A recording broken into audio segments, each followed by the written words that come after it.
Não, acho que tá bom.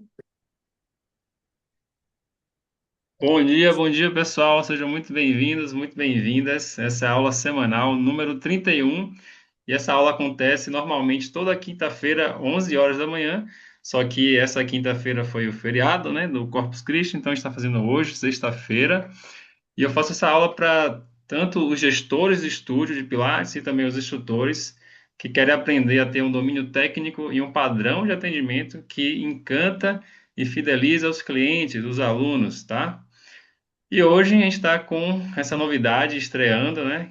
Vai ser uma série de aulas onde eu vou atender um gestor, uma gestora de estúdio, né? E cada gestor ele escolhe um instrutor da sua equipe e daí eu vou ajudar a destravar alguma dificuldade que tem prejudicado aí a qualidade das aulas e que isso, por consequência, a gente sabe que pode prejudicar também a fidelização dos alunos, tá? E hoje eu estou aqui com a Rafaele, que é a instrutora aqui, e ela vai trazer aí quais são os desafios que acontecem no dia a dia, tá? Então, a Rafaele pode se apresentar um pouquinho para a galera. Bom dia, eu me chamo Rafaele, sou fisioterapeuta. Sou fisioterapeuta aqui do estúdio do Espaço 23 na Asa Sul. E hoje eu vou falar um pouquinho dos nossos desafios diários aqui e como a gente pode lidar com isso de uma forma, né, mais tranquila, que fique tanto para os alunos quanto para a gente profissional. Eu posso começar? Pode ir falando aí o que é que Pode trava você no começar? seu dia a dia e quais são as dificuldades maiores. O primeiro tópico que eu acho importante a gente falar que são os públicos diferentes. Aqui na Asa Sul, atualmente, a gente está atendendo até 6 alunos por horário e a gente, com 2 instrutoras. Aí a gente atua com um público bem diferente. Muitas vezes, numa mesma aula, a gente consegue atender um idoso, um atleta, ou até mesmo pessoas que já fazem outra atividade física e usam o Pilates só para complementar e ajudar no desenvolvimento de uma corrida. E idosos que são sedentários e usam o Pilates como a sua atividade física principal. Então, assim, a gente consegue adaptar uma aula que seja direcionada para cada um, mais individualizada e trabalhar com esses públicos, mas que também é um desafio, porque se eu tenho alunos que são mais avançados e eu tenho um idoso, às vezes eu não posso passar exercícios mais desafiadores para um idoso que exija mais dele, porque eu sei que ele tem risco de queda. Então, eu não posso estar 24 horas ali ao lado dele, o tempo todo ali ao lado dele, porque eu preciso dar atenção a outros alunos também. Então, esse eu acho que é um ponto importante da gente saber dosar o que passar para o aluno, o que passar para um idoso, quando tem outros alunos ao mesmo tempo com ele. Já quando ele está tem uma aula mais individualizada, a gente já consegue avançar com exercícios mais desafiadores, que é, por exemplo, exercícios de equilíbrio. Aí a gente consegue entrar com exercícios diferentes, com exercícios mais difíceis, que exigem um pouquinho mais, mas que também é algo que a gente tenta trabalhar e tenta adaptar para ficar mais individualizado para cada um. Entendi. Então, pode falar. Não, pode falar, eu terminei o tópico. Esse Então, foi o você falou primeiro tópico. de primeiro tópico, ok. Você falou de 6 alunos, mas na verdade para duas instrutoras, então três para Isso, são cada. 3 para cada um. Isso. Uhum. E essa dificuldade que você está trazendo é muito comum nas equipes, né, que eu tenho visto de instrutoras de Pilates, e são problemas pontuais ali, né, meio que você conseguir dar aula para pessoas, três pessoas com níveis diferentes, tem um idoso, tem um atleta na mesma turma, e na verdade, para a gente conseguir ter mais facilidade como instrutor para dominar essa aula, tá a questão mais ali na macroestrutura. Então, eu queria te perguntar se você já tem claro na sua cabeça ali uma macroestrutura de aula do que você vai fazer do início ao fim, independente se ele é iniciante, básico, intermediário, avançado, se é idoso, se é atleta, mas existe uma macroestrutura do que você vai fazer nos blocos dessa aula, do início ao fim? Sim, a gente tem geralmente a gente tem um planejamento de acordo com o objetivo do aluno. A gente não monta os exercícios e as séries, nada assim muito, hoje eu vou trabalhar isso, isso, isso. A gente, na verdade, monta a aula na hora, mas a gente tem um objetivo do que a gente vai fazer durante aquela aula. Por exemplo, se eu tenho um paciente que ele tem muita dificuldade em levantar da cadeira. E eu sei que o objetivo dele é levantar da cadeira, e um idoso, por exemplo. Então eu sei que eu preciso trabalhar muito os membros inferiores e eu preciso trabalhar muito o abdômen. Então eu sei que eu acho que eu posso exigir um pouquinho mais disso durante a aula. Aí na próxima aula eu já tento fazer algo diferente, tento trabalhar um pouquinho de equilíbrio. Então, assim, cada aula a gente tenta tem um planejamento antes, assim, na nossa cabeça, o que a gente vai fazer com o aluno, mas também não tem nada de exercícios certos, né? Ah, eu vou fazer um teaser com o aluno. Não, isso vai sendo construído durante a aula, conforme a gente tem o objetivo de trabalhar com ele. Uhum. Eu estou sondando aí de como está sendo esse preparo seu, né, e da galera, porque são as pequenas coisinhas que vão deixando esses gaps e dando essa dificuldade no fim das contas, para eu entender melhor. Quando chega nessa questão, porque tem a macroestrutura, e dentro dessa macroestrutura, do início ao fim da aula, tem o repertório, né, que a gente vai encaixando ali, como você falou, o teaser, um exemplo de exercício. Dentro dessa macroestrutura, a gente vai encaixando exercícios que fazem parte do repertório. Nessa parte de repertório em si, acontece de chegar um momento da aula que você pensa assim, e agora o que é que eu vou fazer? Tipo, esgota a sua criatividade do que você iria fazer, como você até chegou a comentar que planejou alguma coisa para o aluno, mas na hora ele apresenta outra dificuldade diferente. Então acontece de você ficar um pouco, em algum momento da aula, perdido, esgotou a criatividade do repertório. Então, quando eu comecei a atuar no Pilates, eu tinha muita dificuldade. Hoje em dia, eu não tenho tanta essa falta de criatividade com os exercícios, também porque a gente lida também com os mesmos alunos, então a gente já conhece. Mas, por exemplo, quando é um aluno novo e que apresenta algo que é diferente para a gente, pode acontecer sim. No meu caso, quando eu comecei a atuar no Pilates, eu planejava toda a aula, porque eu sabia que uma hora eu teria dificuldade para dar continuidade. Hoje em dia, depois que eu comecei a pegar mais experiência no Pilates, eu consigo construir sequências de exercícios com a base de um. Isso Uhum. me faz construir uma forma de trabalhar ali com o aluno de forma contínua, né? Trabalhar a evolução dele em um exercício. E a gente viu que dessa forma também dá para trabalhar bastante com o aluno se ele tiver, por exemplo, um certo receio com o exercício. Ah, esse exercício é subir em cima do reforma e fazer lá em cima um agachamento. E se ele tem dificuldade, eu vou começar com ele em pé primeiro. Então, aí dali eu vou construindo uma sequência de exercício.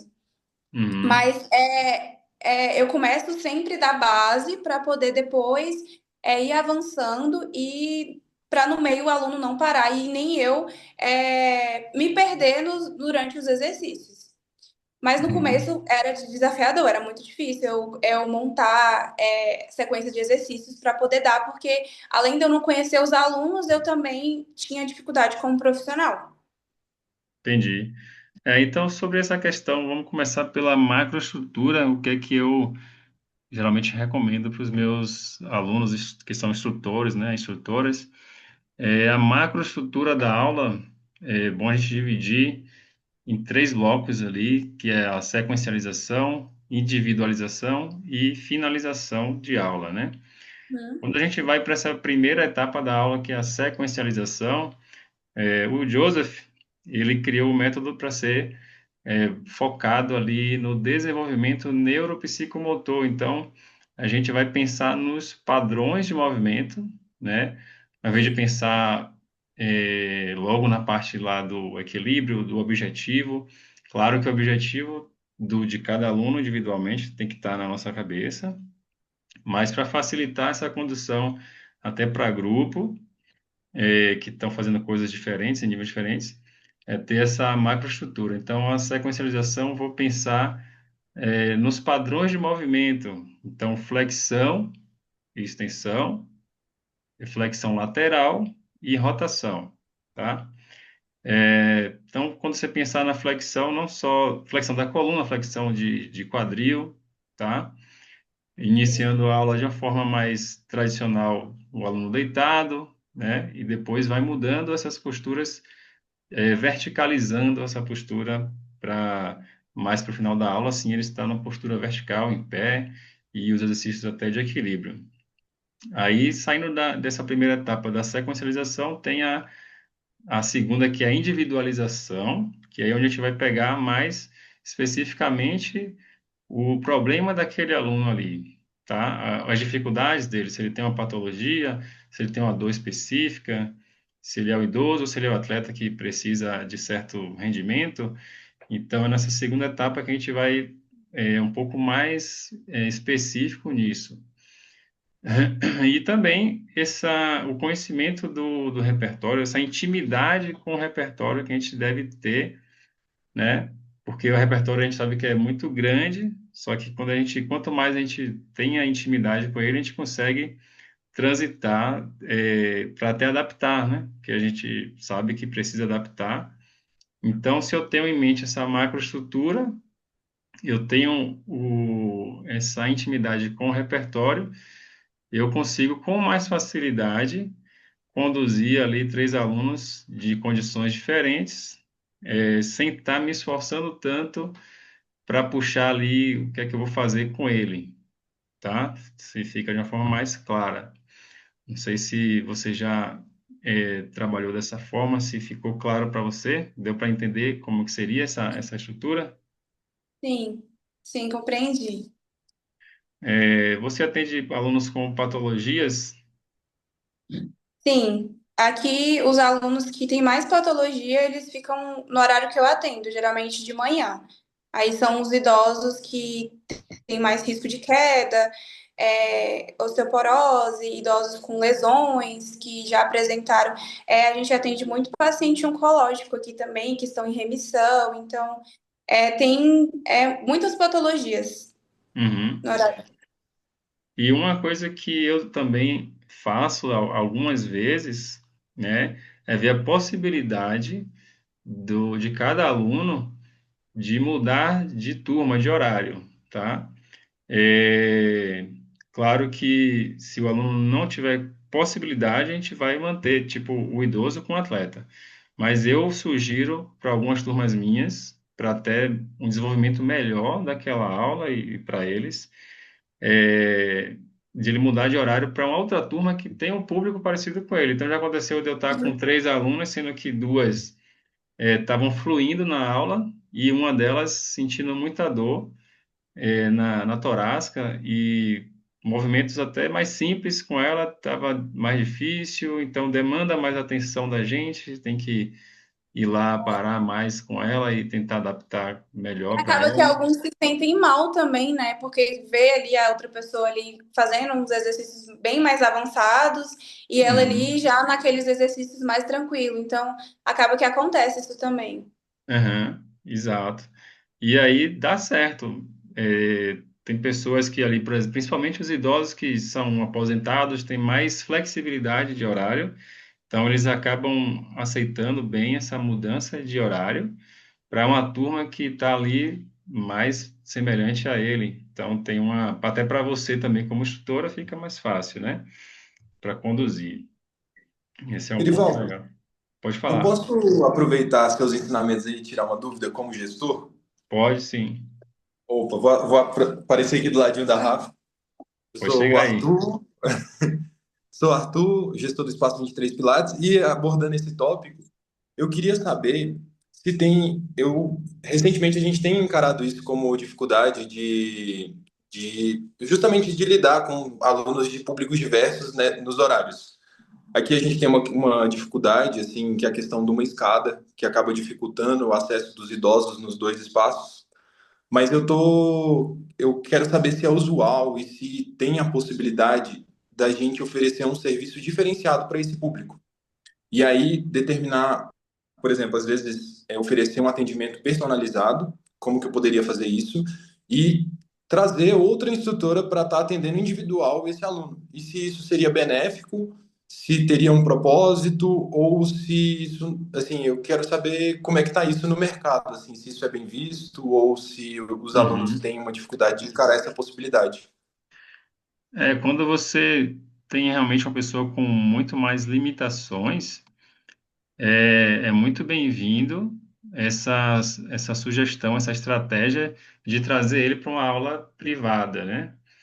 Às vezes é uma pessoa que você consegue, com algumas aulas individuais, melhorar a condição dela e depois voltar ela para o grupo. Então, nessa questão Uhum, da aula individual, logicamente que também o valor vai ser mais alto dessa aula, né? Então, tem que também explicar para ele o benefício para ele, é sempre mostrar o benefício que vai ter para ele e com a possibilidade dele realmente resgatar capacidades físicas dele, mobilidade, força, tudo mais, equilíbrio, e depois ele poder ser inserido de volta em um grupo, tá? sim. Isso Que hoje, isso de certa forma, a gente está meio que tendo prejuízo, porque quando a gente tem esses alunos, né, a Uhum. gente limita a quantidade de acessos. Por exemplo, se a gente tem um aluno aqui por volta de 80 e poucos anos, onde a gente não consegue atender com outras pessoas, porque a gente tem muito medo de queda, a gente tem muito, então a gente coloca em primeiro lugar o bem-estar dela. Só que Uhum. nesse horário, de certa forma, a gente às vezes não consegue ter aquele volume para poder. é, Isso. Acho que deu para É. entender assim. E aí entra uma coisa também que é a habilidade da instrutora, do instrutor, do comando verbal para os outros alunos. Por exemplo, eu posso estar com uma idosa dessa que requer mais a minha presença ali próximo para ela não cair, não se machucar, e eu ter o comando verbal bem afiado para os outros dois alunos que estão lá com mais independência, né, em um nível um pouco mais além, mais à frente dessa idosa.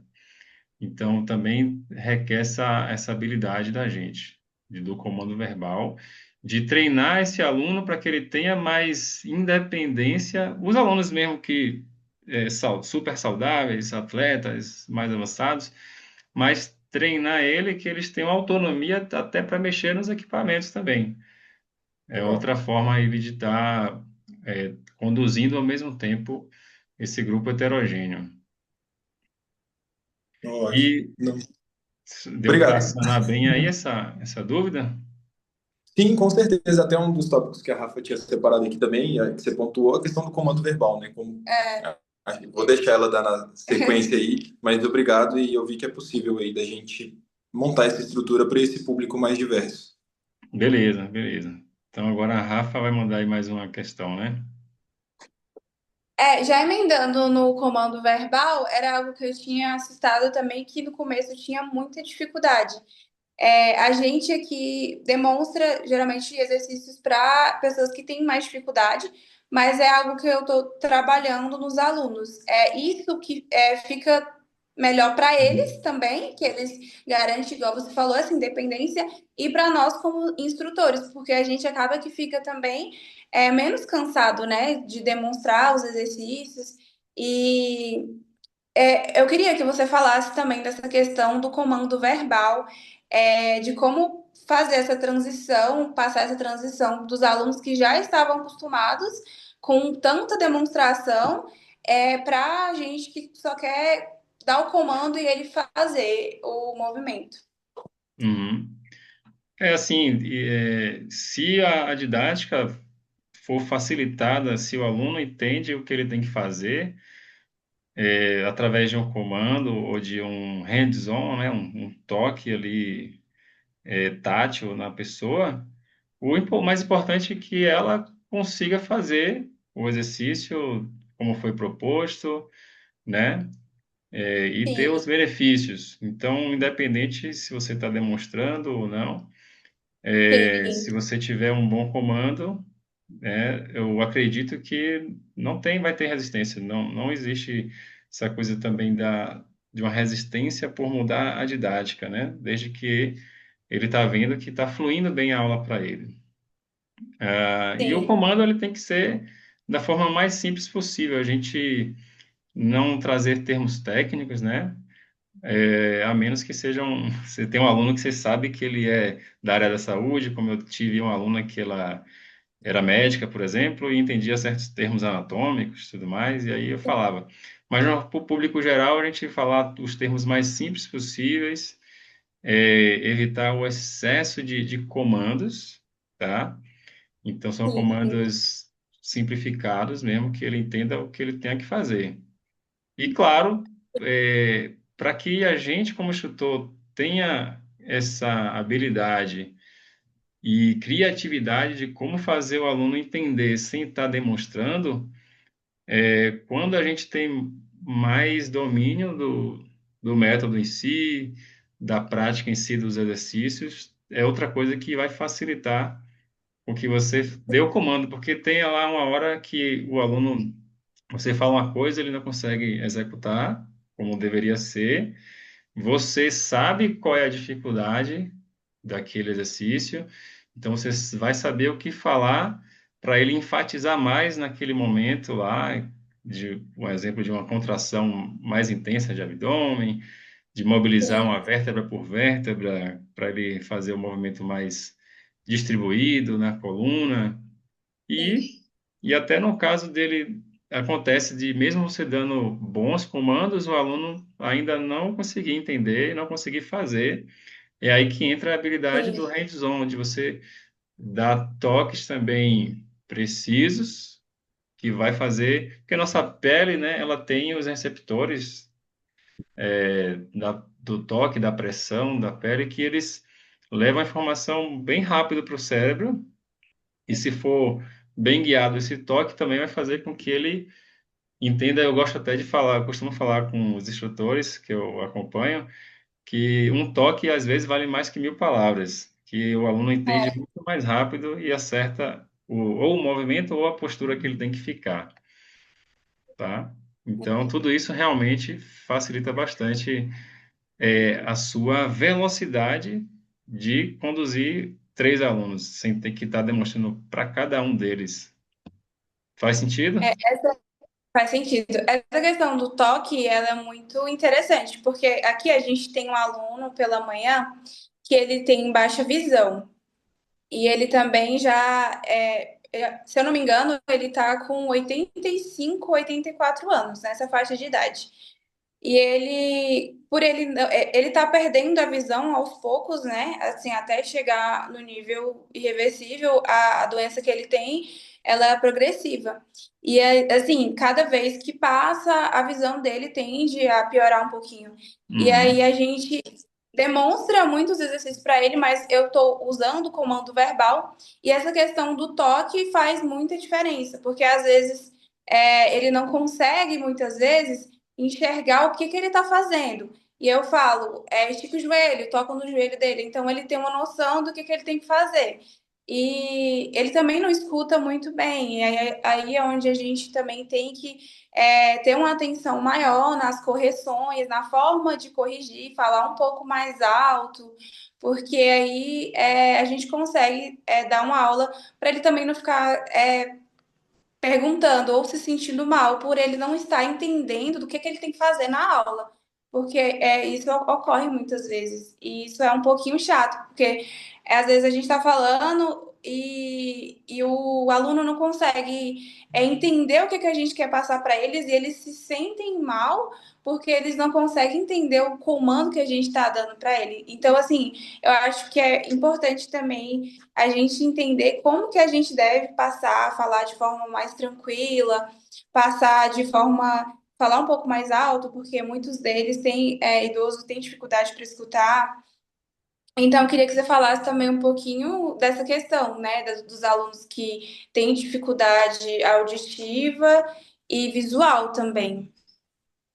É o falar não só mais alto, mas também falar de frente para eles, que eles têm mais habilidade da leitura labial, né? E falar mais pausado. Tem gente que naturalmente tem uma fala mais acelerada. Então, você falar mais pausado, mais articulado, que também já é o suficiente, e às vezes não precisa nem falar tão alto. Então, tá de frente para ele. Gesticular, né, eu acho que é importante. Sim, exato. E isso que você falou também pesa bastante no, nessa questão da pessoa não conseguir executar, não entender e gerar uma frustração, né?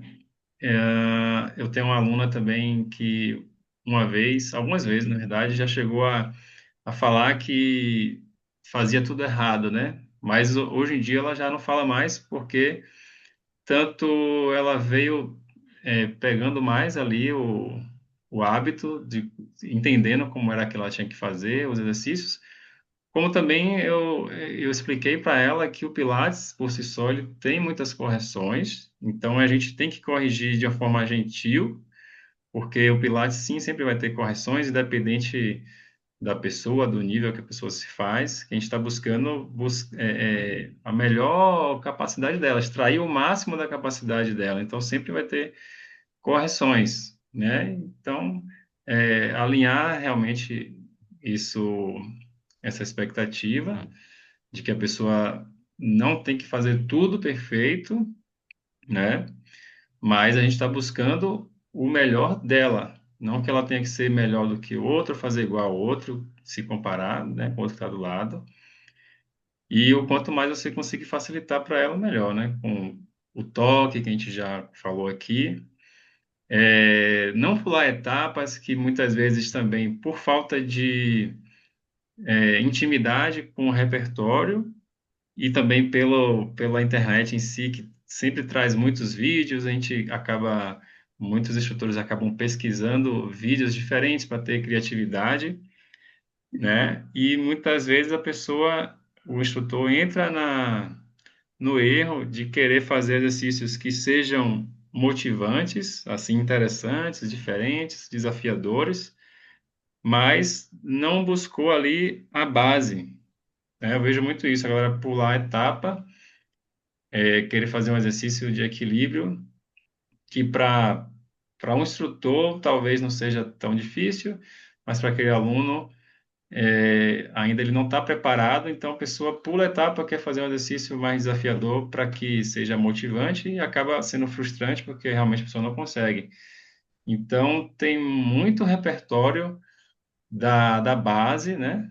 Que prepara o aluno para construir uma consciência corporal melhor, um alinhamento, é, o equilíbrio mesmo em si. Então, eu sempre falo isso para a galera, de que eu vejo até no Instagram alguns instrutores que eu acompanho.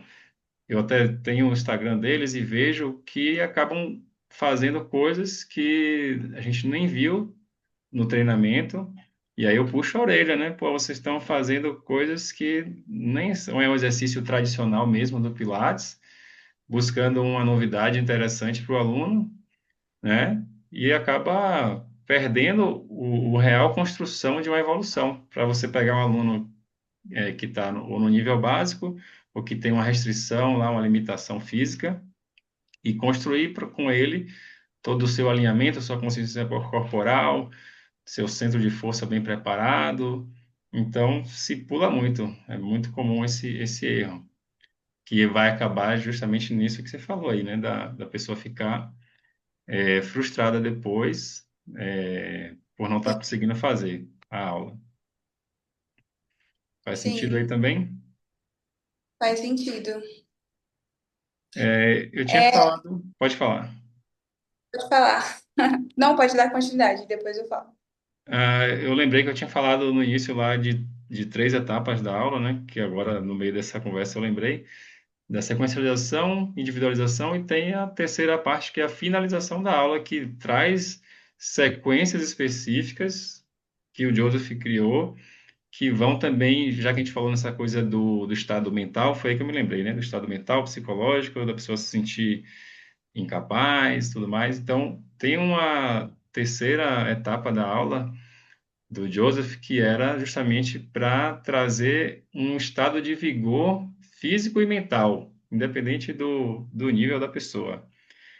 Então, tem posturas e movimentos que vão trazer as inversões, onde traz um fluxo sanguíneo para o cérebro, para esses órgãos da cavidade torácica, que mexe com o sistema nervoso central, e a pessoa sai daquela aula se sentindo muito melhor de quando ela entrou.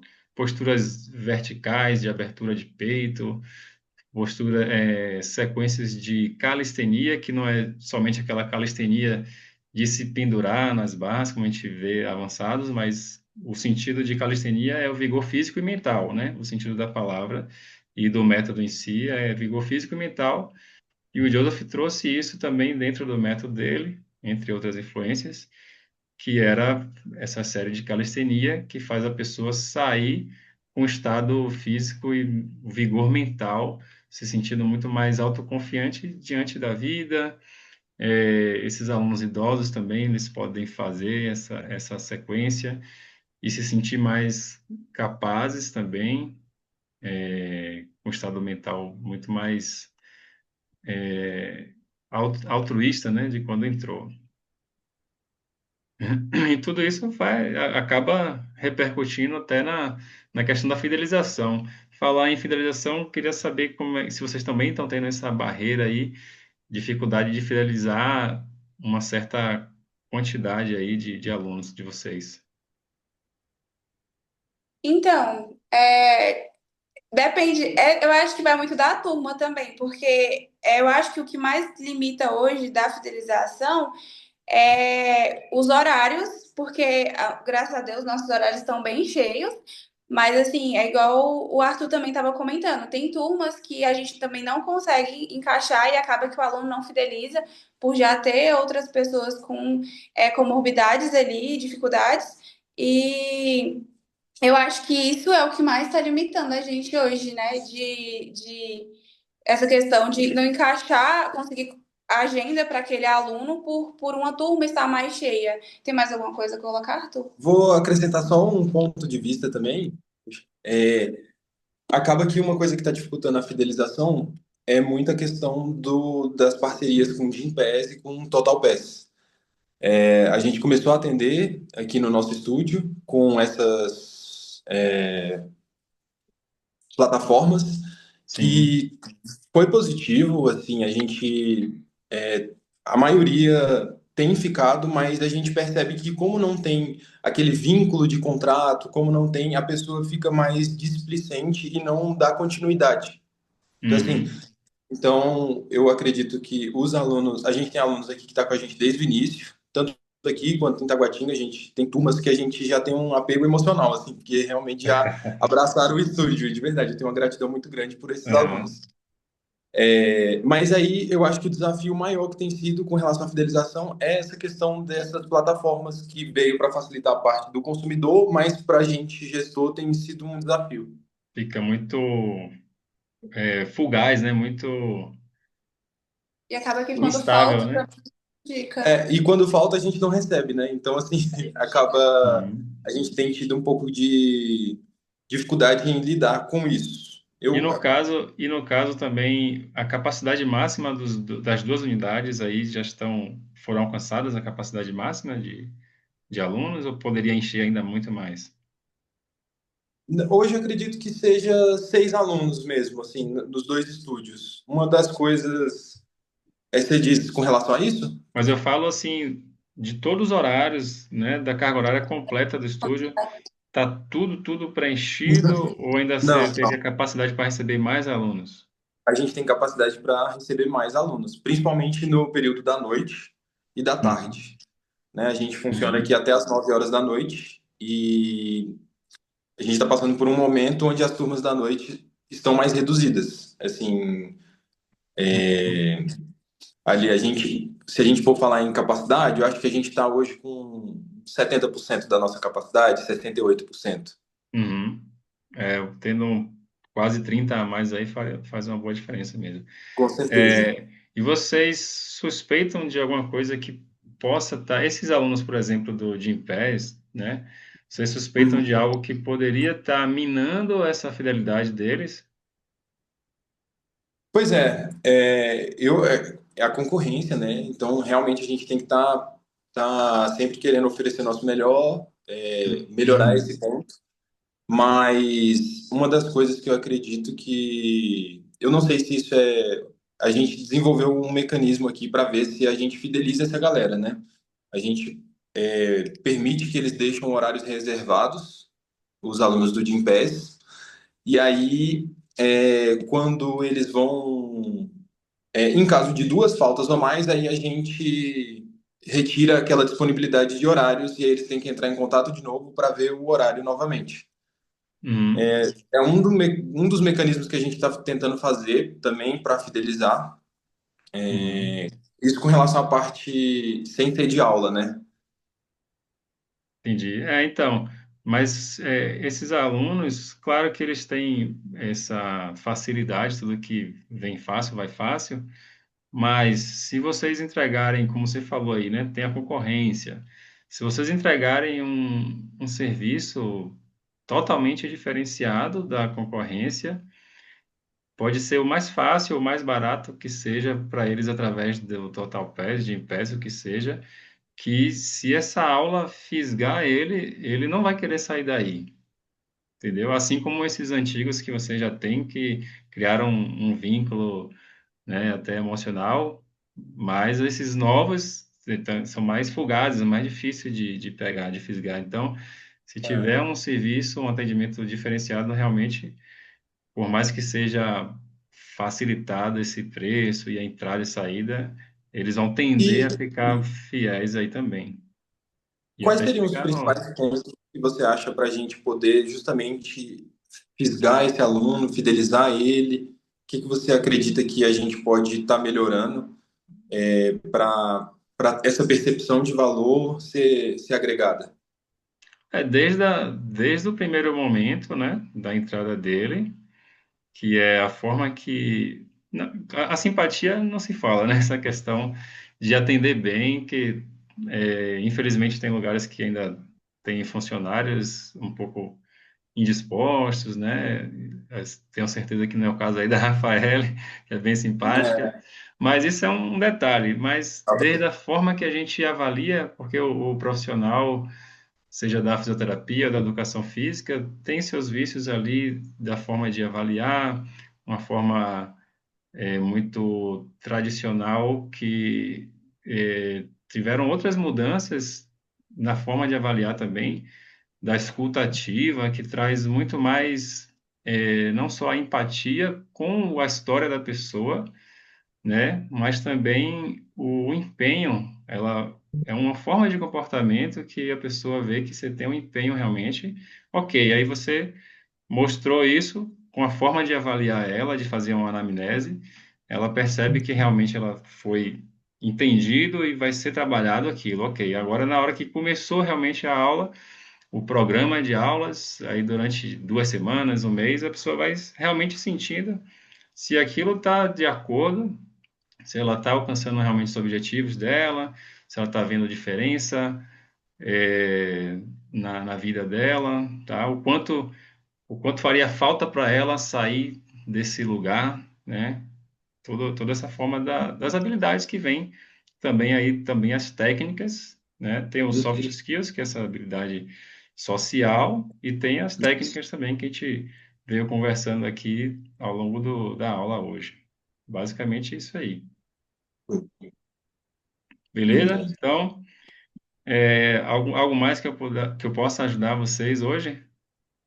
Tinha só mais um tópico mesmo, que eu acho que é pra gente fechar, que é eu coloquei atender familiares juntos, que é também um desafio pra gente, que acaba que às vezes é um pouquinho estressante, porque geralmente vem familiares, eu encaixo também cuidadores de idosos, né? Hoje, atualmente, a gente tem uns cuidadores que trazem, que são bem tranquilos, mas já teve cuidadores que, assim, interviu na hora do exercício, que queria porque queria que a pessoa fizesse mesmo não dando conta. Então a gente fica numa situação ali um pouquinho chata, porque a gente tem alguém que quer o bem da Sim. pessoa, quer que a pessoa faça, e tem um aluno que também não dá conta de fazer. Então isso é um desafio para a gente também. Eu acho que seria importante falar disso também. Se você leva um pai seu, um avô seu, não cirurgião, digamos que um avô seu precisa fazer uma cirurgia de quadril, Deus o livre. Mais um exemplo, né? Você chega lá para o cirurgião, é, se ele tiver muito bem seguro do que ele está falando, você como filha, você vai questionar o que ele está propondo, se tudo faz sentido como ele te explicou, e você vê o quão seguro ele está daquilo e convicto, você questionaria a opinião dele, desse cirurgião? Então, é basicamente isso. Se você está transbordando aquela autoconfiança, sabe o que está falando, você convence, como aconteceu, eu até fiz um post no meu Instagram recentemente, que tinha uma aluna lá que fazia aula com a outra professora e um exercício lá na Tché que ela pediu para colocar mais molas, porque com a outra professora ela fazia com mais molas, com mais peso, né, mais intenso. Aí eu expliquei para ela, gentilmente, né, numa boa, né, que aquele exercício ele não era sobre força para a perna, né? Era mais sobre o alinhamento da coluna, sobre os pontos do pé onde tem que ser apoiado, que tem uma reflexologia podal, que tem outros efeitos, né? E a consciência corporal da verticalização da postura. Então, falei numa boa, sem entrar em conflito com a da professora, dizer que está certo ou errado.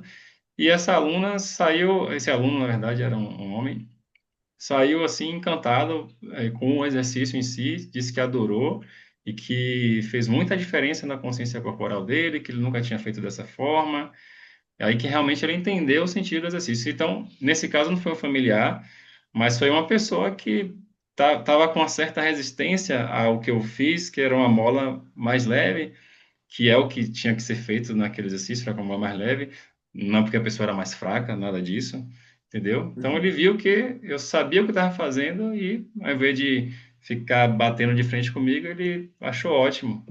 Então é sobre Uhum. isso, é ter total confiança no que está falando, aí todo mundo vai achar ótimo o que você está fazendo. E em casos assim, por exemplo, a gente tem um casal ou mãe e filho, pai e filho fazendo junto. Você acha que no caso, quando tem essas intervenções, é interessante separar eles um do outro ou não? Porque assim, eu vejo que por um lado, às vezes é uma questão de lazer também deles estarem fazendo atividade juntos, Uhum. mas às vezes acaba causando estresse entre um e outro. Já teve exemplo de eu separar um pai do filho porque ou eles entravam assim, em assuntos que ele tirava o foco da aula e não só isso, mas um ficava corrigindo o outro. Então, assim, eu queria saber se realmente vale a pena fazer isso ou é cada caso um caso. Eu queria saber sobre esse caso, assim, de familiares. Provavelmente esteja tendo espaço nessa aula para que gere essa conversa, né? Essa discussão entre eles, né? Pelo que eu entendi, está tendo um conflito, uma discussão entre eles, né? Durante a aula. Então, pelo que eu estou entendendo, existe nessa aula um espaço para isso. Quando a gente consegue dar uma aula bem fluida, onde não tem espaço para a pessoa estar conversando, pensando em outra coisa, é exercício em cima de exercício, de uma forma que não fadiga, porque a proposta do Pilates não é fadigar a pessoa, mas é essa arte de dar exercício em cima de exercício, sem intervalo de um para o outro, sem repetir o mesmo exercício, né, que a gente sabe que é uma série só de cada, e a pessoa tem que estar se concentrando naquilo que ela está fazendo, tá? Então não existe nem espaço. Claro que a aula não é uma coisa robótica, ninguém pode dar um pio sequer. Minhas alunas, tem algumas que gostam de falar, e a gente costuma ter um bate-papo assim, uma social mais no início da aula, antes de começar o exercício em si. Depois que começa, tanto passo a passo ali que ela tem que se concentrar e um em cima do outro, que não tem muito espaço para tanta conversa, entendeu? Então, se for nessa forma de condução, provavelmente não tem a necessidade de separar os dois. Fechou. Faz sentido? Faz sentido. Totalmente. Isso aí, galera. Queria parabenizar vocês, né, por estar aqui dentro o grupo seleto aí que foi, né, contemplado de estar tirando suas dúvidas e fico muito grato de estar ajudando também vocês aí, de poder contribuir com vocês. A gente que agradece, Erivaldo, essa oportunidade de estar aqui. Eu já falei outra vez que eu quero você aqui um dia para poder contribuir presencialmente, que a gente sabe do seu valor e da forma como você tem agregado na vida de tantos instrutores. E agradecer mais uma vez pela oportunidade e isso com certeza gerou bastante reflexão aqui para a gente ter melhoras internas e a gente depois vai te dar bons feedbacks, com fé em Deus. Que bom, que bom. Valeu então, galera. Muito Até esse. obrigada, foi um momento de aprendizado muito bom. A gente não só falou de um tópico, mas de um foi puxando o outro, então a gente aprendeu de forma assim geral, como o Pilates, né, pode estar melhorando os atendimentos, né, da gente. É isso, muito obrigada. Bom demais, a gente se vê por aí então. Um abraço, galera. Um Um abraço. abraço. Valeu, tchau, tchau.